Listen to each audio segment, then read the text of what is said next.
I'd like to introduce Mike Strouse, the Executive Director of Good Life Innovations. So, welcome. Now can you push the button right at the base of the mic? Okay. Now? Okay, thank you. Good morning, everybody. Good, let me start the, fine. It was an incredibly timely presentation that you just heard for what we're doing.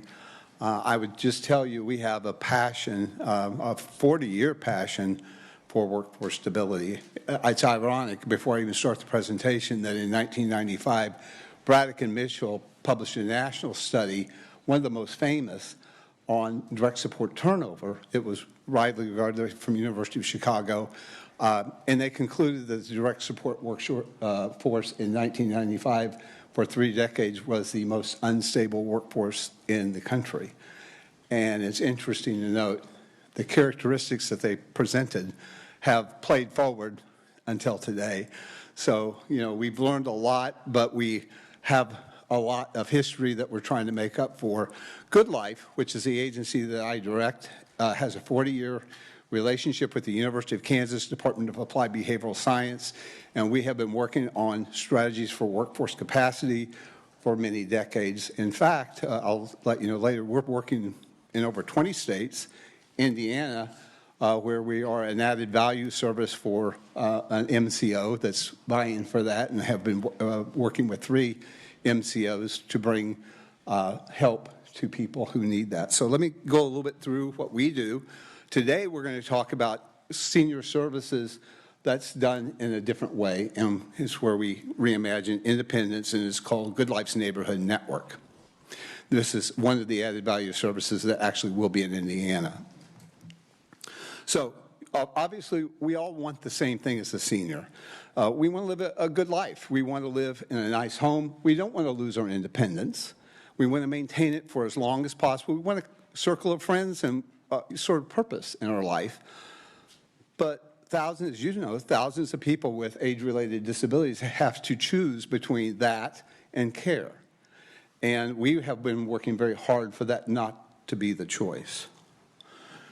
Traditional service providers aren't really the answer, because assisted living and Health Plus care is very structured, it's expensive, but they can deliver care around needs that ebb and flow. And that's why they're valuable, and they give a peace of mind because of that. The alternative traditionally has been in-home care.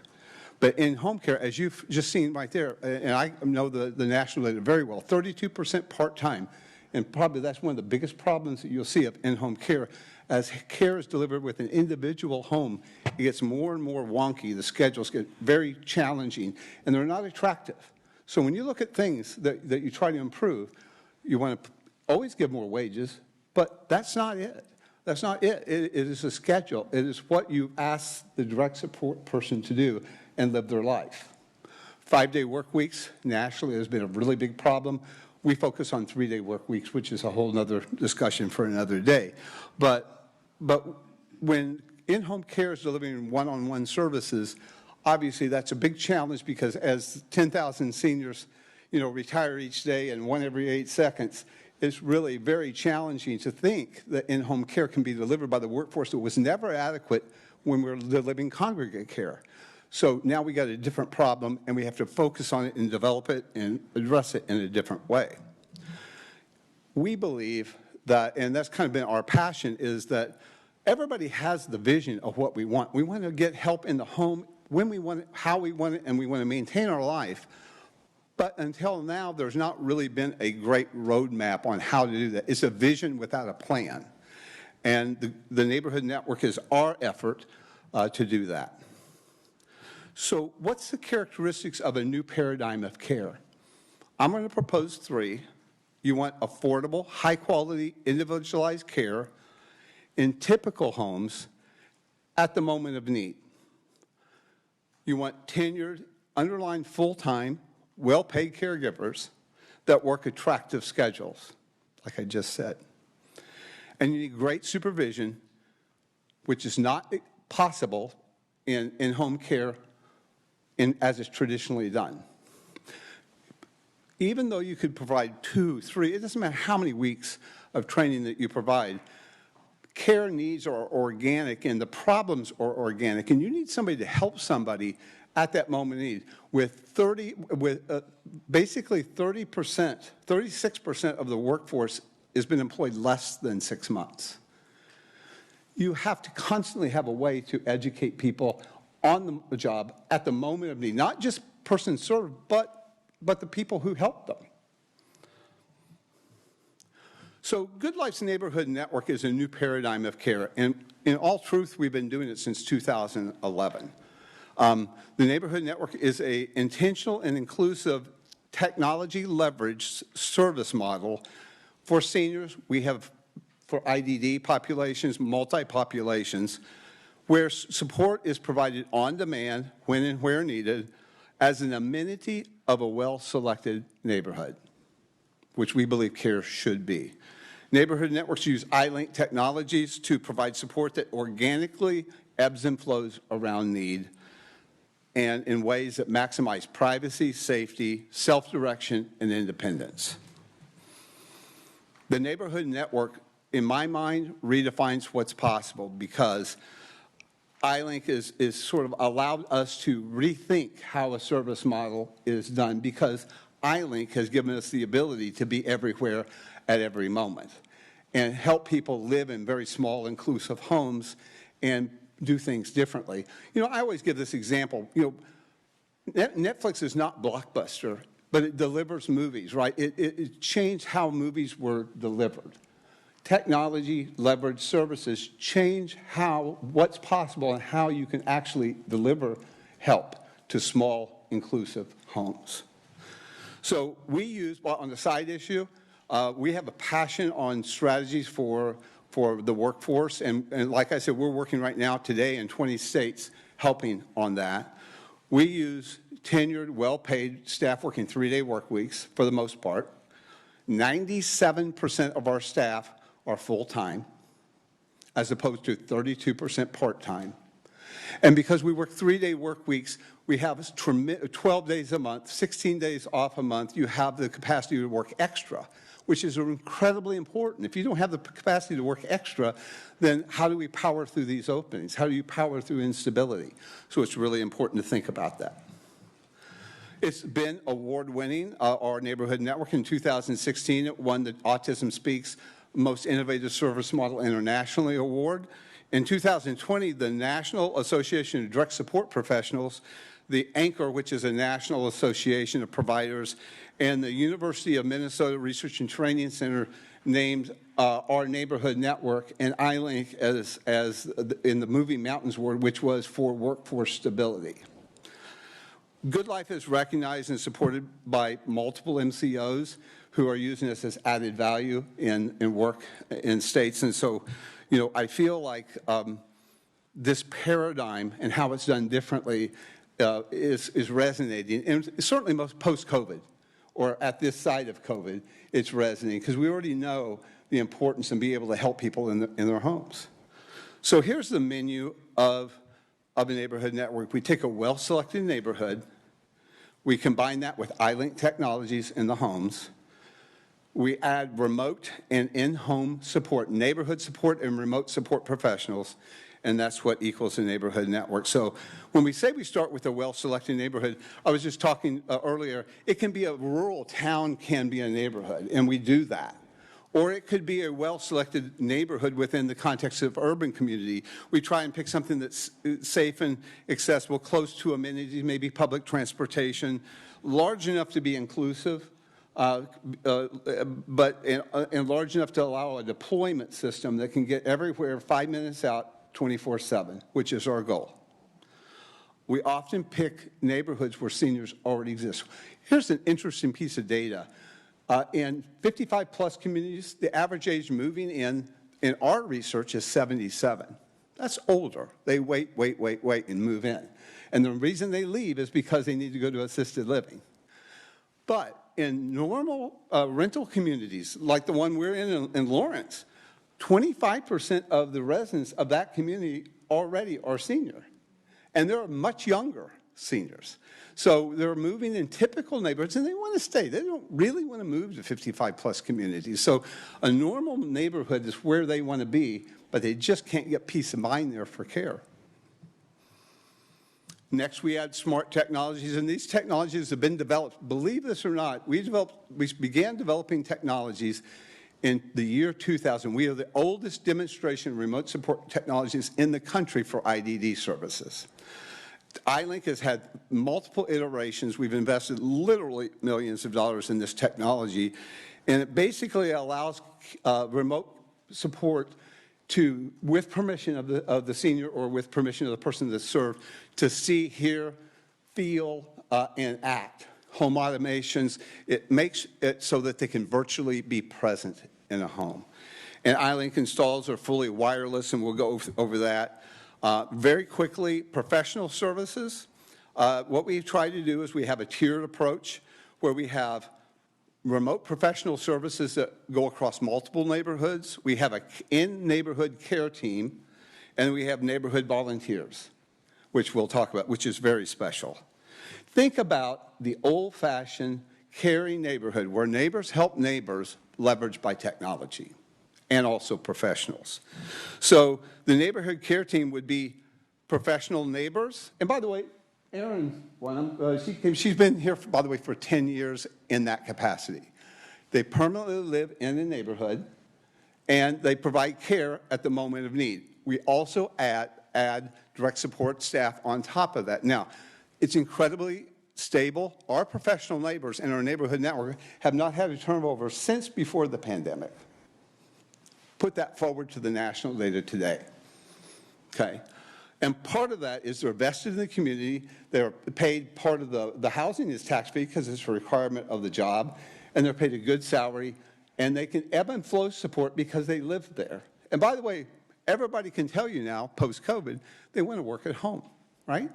So we've leveraged all of those things. Professional laborers supervise direct support staff. They arrange schedules for the neighborhood. They cultivate neighborhood involvement. Virtual professional services are services that we remotely give to all neighborhoods. So it's centralized, so nursing and other kinds of support. You can see that here. And then volunteer services. By the way, Judy Malone, hi Judy. Judy's president of AARP. She's also on the Good Life board, and she's a tremendous volunteer. We had a merger into Good Life of a volunteer group called Community Village Lawrence, whose job were seniors volunteering with other seniors to help them live independently.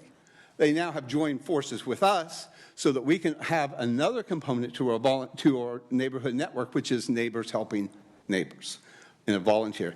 And people will do that, especially seniors, because there's purpose in it, and it's your neighbor. So here's the benefits. I can go through that, but the neighborhood network eliminates just-in-case care, so it's about 50% of the cost of other care, certainly of assisted living. It creates comfortable, safe neighborhoods, a peace of mind. It lowers the overall transportation cost because we weave in volunteer support, by the way, and for public transportation and other kinds of services, and it cultivates relationships, which is, by the way, the most important thing is the relationships. Professional help is offered when we need it, and we encourage people to be independent. One thing I want to point out here that's so important about a neighborhood network, assisted living, a couple, sometimes one member of the couple has to go to assisted living and the other isn't. You got two housing costs, right? And in our system, people can maintain and they can live together. And then all we have to pay for is the marginal thing that they can't do for each other. It's huge. It's a huge thing. And you cultivate independence, not create dependence. Good Life's been around for 45 years. We've had a 45-year partnership with the University of Kansas Department of Applied Behavioral Science, which is a part of the history of our program. By the way, a fun thing that they even send secret shoppers through our hiring process, so they give us feedback on how we're doing in hiring. I mean, every aspect of our program is kind of analyzed and researched on that. I'm going to give an iLink demonstration, and while I do, I'm going to very quickly provide a little video, if I can. It's about a 2-minute video, a little bit of a show of what a neighborhood network is, how it's designed.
So I'm going to stop there so we can get on to the next one. But I want to make a brief comment that the seniors oftentimes end up in assisted living health plus homes because they can't do 5% of the things that they need to do. The problem is those 5% of things aren't predictable. They happen at unpredictable times. So we have to do just-in-case staffing. And when you do just-in-case staffing, you either overserve somebody. All in-home care is scheduled. So it's either overserved, where you're there obtrusively when they're not needed, or it's underserved and then people are at risk. With a neighborhood network strategy, you don't have to make that choice. So I'm going to demonstrate, this is a first, we're going to demonstrate before this committee some of our technologies so you can just see how simple it is. The system is wireless. It can be installed in the home in just hours. And it can be moved, and it's really fairly affordable. I mean, this is like the 4th or 5th iteration of our services. It has an intercom, and you can put intercoms around the home in different ways. You can see there's phones and other kinds of strategies to do that.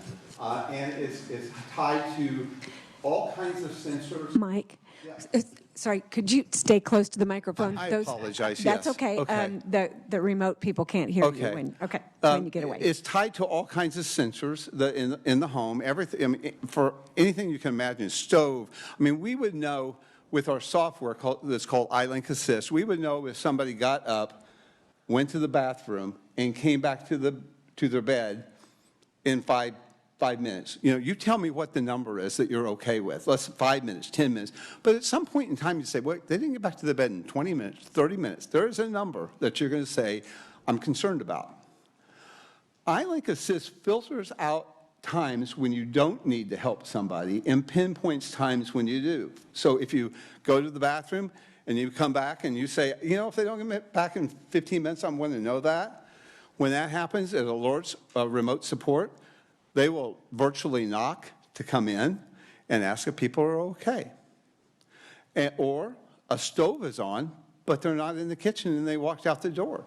There's 100 little rules that iLink Assist thinks about logic and filters out times where we don't need to be intrusive, but pinpoints times where we do.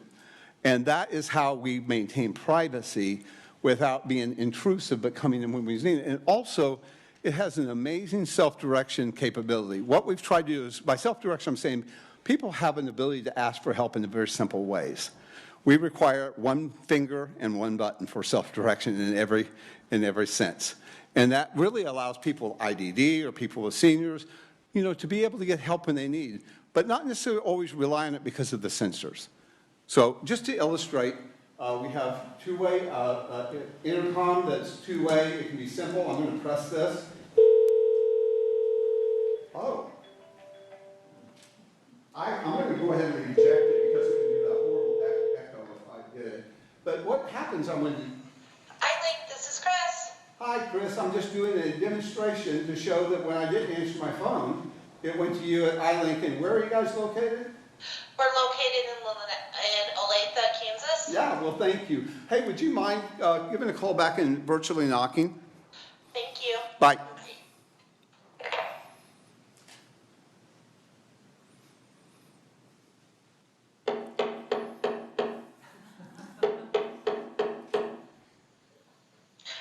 this is Chris. Hey, Chris. Thanks for doing that. I really appreciate it.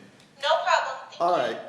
Now, I could demonstrate this too, but a lot of seniors like phones, right? You remember the phones you just auto-dialed when you picked it up, right? That's as simple on this. You pick it up, it auto-dials, it calls. This particular one we call directly. There. Now, the reason I wanted to show you this is also a self-direction system too for self-directed care. We've designed it that way. Or I'm kind of looking at the next kind of vision of care of being a hybrid self-directed and provider system. For example, a family could have this for a senior, and if they didn't answer the phone, it could go back to a provider-based support, if that makes sense. So it gives them that peace of mind that they always got something standing behind them on that, because the family can't do everything. So it has a phone capability.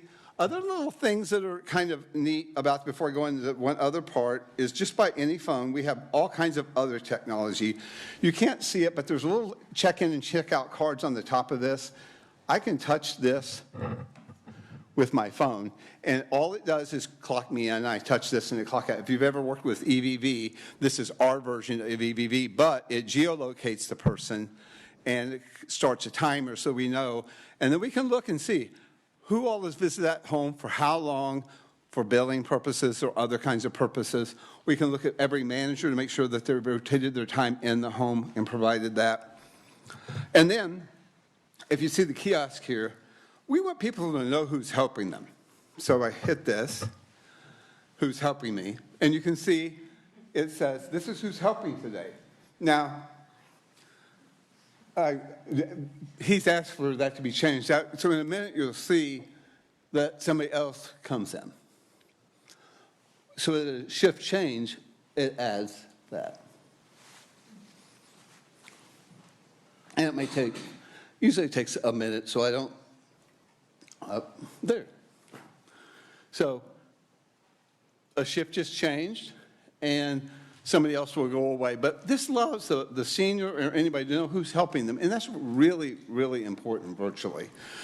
Also, I'm going to show you that, yes, we do have cameras, but they're self-directed, but you don't have to have a camera. This system is designed so it works with and without cameras. But let me just tell you something. Cameras aren't cameras anymore. And I'm going to show you this just to illustrate this. This is a live video. Now, we actually recorded it for this because I didn't want to show any personal thing. But I want you to see that, the technology that we have. You can mask out people. You can mask out doors so that you can't see them through. You can change them to digital. You can have Claire at your own discretion. So we try to let people have the amount of, the goal is to provide the least intrusive approach to provide the care that you want in the most privacy possible. Try to do this with in-home staffing. It doesn't work so well. With in-home staffing, you're either present or you're not present. You're either intruding or you're not intruding. We have an infinite amounts of privacy gradations in this, and that's super important. Just to show you some things, if I hit the little camera, here I can go back to here, but if I hit the camera, I can turn it off, and you notice this light went off. So we also have light bulbs that go around the house. Every time we turn the camera off, that goes off, and any of the light bulbs we put around, it's a cue to people that the cameras are not on. Or I could turn them on, and you'll see that goes on. Any lights around the house that's associated with that goes on, so that, or just little like night lights would go on to just show that we're able to look in the home. And then we have other things like our client information management system and other things. But I'm going to go to one thing that you might like, and this is a teleclinic.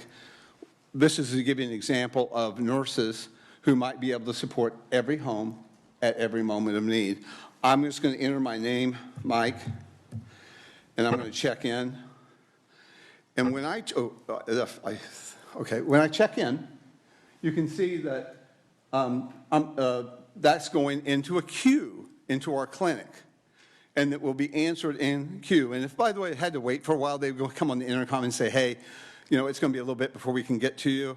But hopefully, because this is a demo, there it goes. Hi, Heather. Hi. How are you doing? Heather, I'm doing good. Heather, what's your role at Good Life?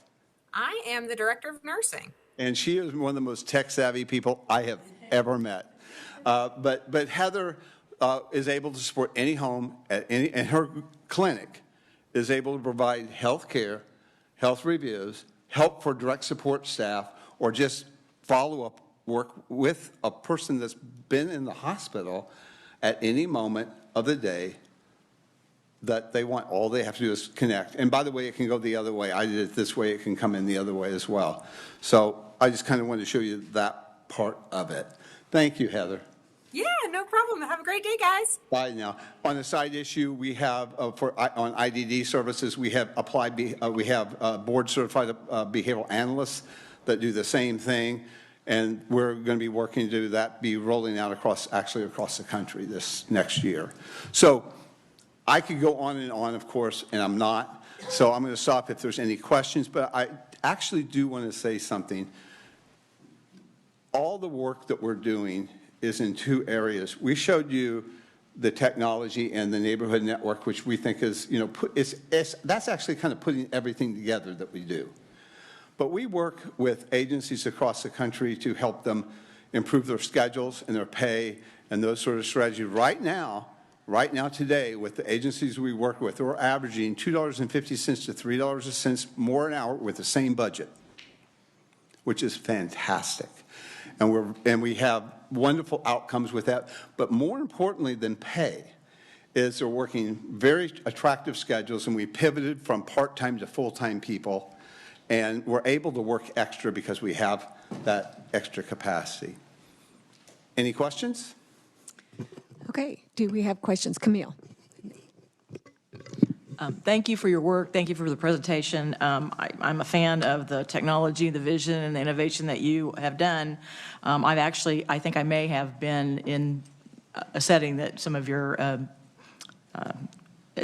see some of your work. So, and I agree with you that while sometimes we see that technology can be a privacy issue, it also is an issue for most of the people that we talk to, why they did not have in-home people come and work in their home, is they didn't want someone there all the time. They don't. So there's a trade-off to be had there. So I appreciate that. But I'm also known for asking kind of hard questions, so I'm going to do this to you too.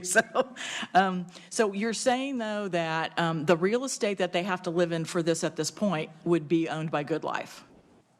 No, well, we actually go with normal rental communities, so that's the only thing that we do. So, for example, we have Frontier in Lawrence, and we have so it has about 500, 600 units. Because it's that large, there's about 4 or 5 that come open every month, so we can almost virally step in any community like that. So no, not at all. So the follow-up question to that I have to ask, and I appreciate that, Sure. is that I'm aware of some of the rates are paid on the IDD level, so it makes it affordable for that residential setting those settings I'm aware of. Is the rent that an individual would have to pay, could someone on Medicaid on one of our other waivers afford to be in those settings that you're talking about? Well, let me tell you the business plan. Okay. The reality is we want to be in a place where we opened up a lot of IDD supports in the neighborhood network for seniors, but it happened to be in an area where there's 25% seniors in that same area organically. And this is where seniors wanted to live. We believe that the state will look at from a sort of a public funding viewpoint, and we do too. But at the other side of this, we also know that 70% of all senior care is private. Now, that can underwrite our services to allow us to be able to provide housing subsidies for people who have greater needs, which is exactly what we do. Everybody in our neighborhood network, we raise money. That's why we do this work across the country.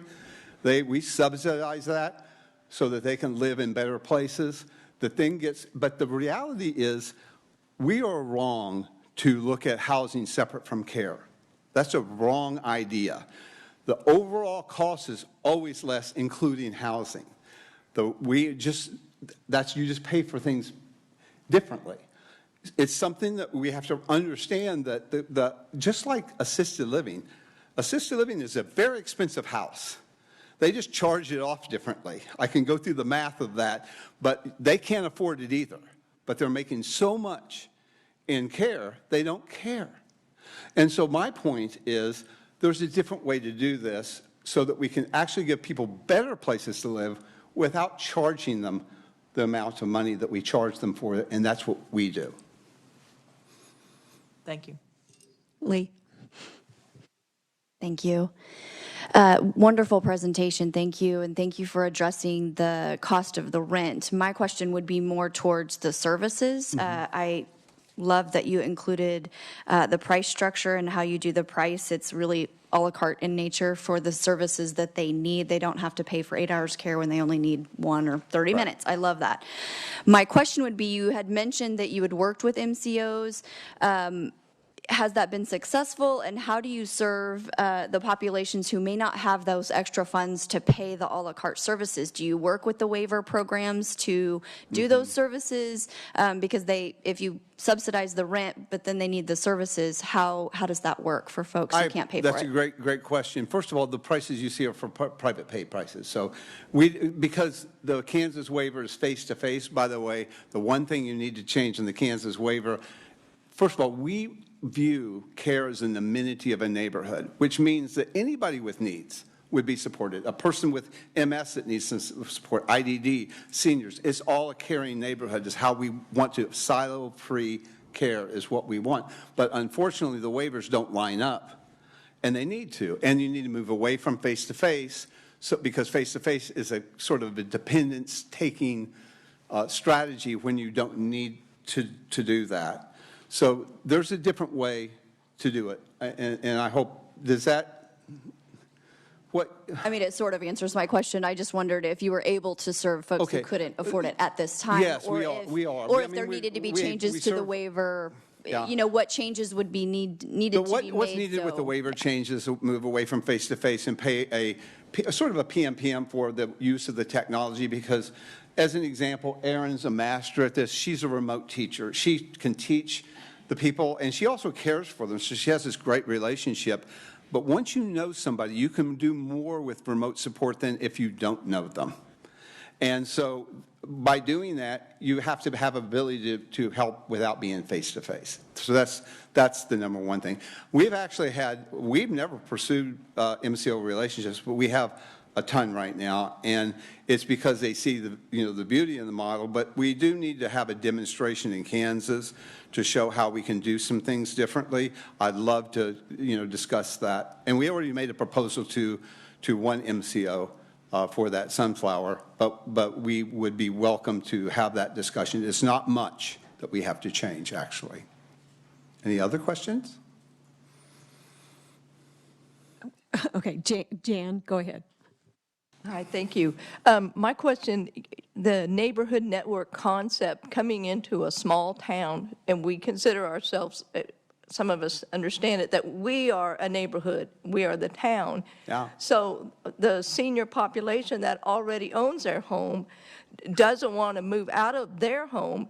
Can they get all of these other, you would not, yes. They would not move into it's your all rental about house. deployment. It's all about deployment. So in a small town, the deployment's really very good.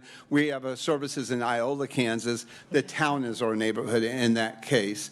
And also our next level of development, we're actually developing some mobile systems for deployment, and we're doing some really interesting things where we give stipends to people that live, direct support staff, to live close in proximity to targeted neighborhoods so that we can have a better deployment system and transportation. The interesting thing is the things that they said they needed, transportation, housing, there's direct support staff. This is what they want.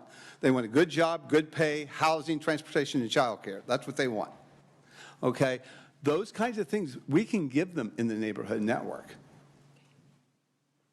Great, thank you. Haley. Thank you. So my question kind of piggybacks some off of Jan, because a lot of, like, I've ran home health, and I kind of see this similar to a home health concept. Is it intended to kind of replace home health? Because a lot of times your home health is more of your, however many allotted hours of service on waivers or with MCO contracts.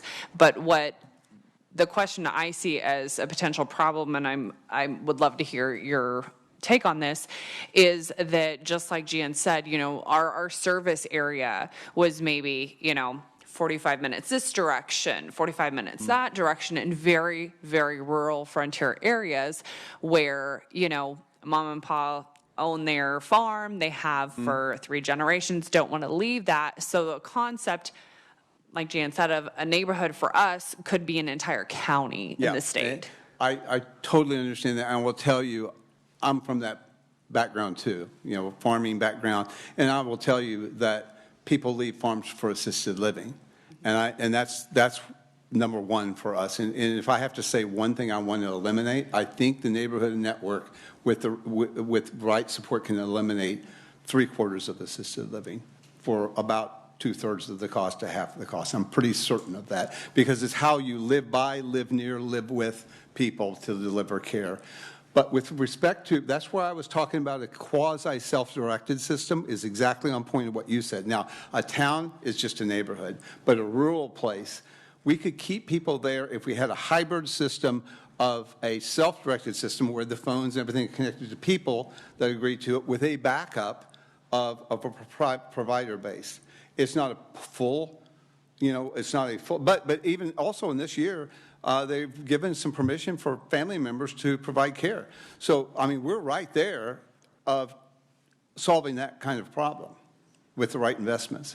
So would this be intended to work supplemental with home health agencies then, or to replace them? I think it's intended for them to be able to redefine how they deliver care. Okay. And can I ask one final question, Madam Vice Chair? Broadband has been a huge conversation for forever and ever for us. Where do you see your technology having already adequate systems in place to serve those, especially in rural frontier? Or what would your needs be? Yes. 2 issues. Midnight Farm, come visit it. We own it, and we do a lot of research there. By the way, Elon Musk, you love him and you hate him, right? Everybody has all kinds of opinions. But we're on Starlink at Midnight Farm. Works great. So that has been solved. Further questions? Okay, thank you so much for being here. Thank you Very so much. interesting.